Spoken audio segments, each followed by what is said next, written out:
Eto mga boss, may chismis kay pambansang kamama ni Pacquiao.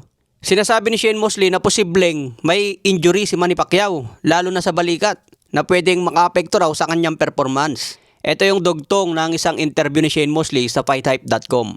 Sabi niya may naririnig si Mosley na may physical issue si Pacquiao. Dahil dito baka hindi na siya makapag-training tulad ng dati, lalo sa sparring, movement at conditioning. Dati kumpiyansa daw si Mosley na mananalo si Pacquiao, pero ngayon hindi na siya sigurado dahil sa mga kondisyon nito at mga issue. Posible raw na hindi na kayang gawin ni Pacquiao ang dati niyang level sa ring. Pero laging tandaan, hindi ito official na medical report. Opinion lang ito ni Mosley base sa mga naririnig niyang chismis. Ayan mga boss. Ikaw talaga Mosley papakalat ka ng chismis . Sa iba pang balita, natanong si Xander Zayas na Unified Super Welterweight Champion kung sakali raw na magkaroon siya ng unification fight kontra Sebastian Fundora.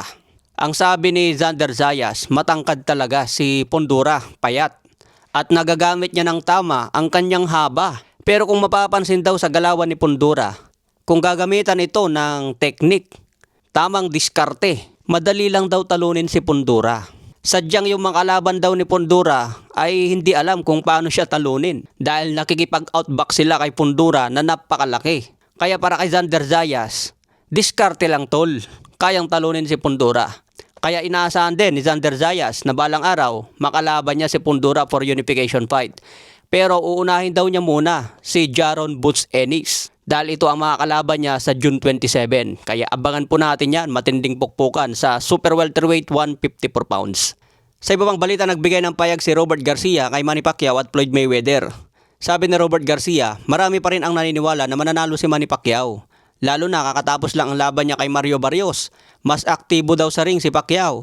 Kung pagbabasehan ng kanilang kondisyon, mas maganda raw ang kondisyon ni Pacquiao.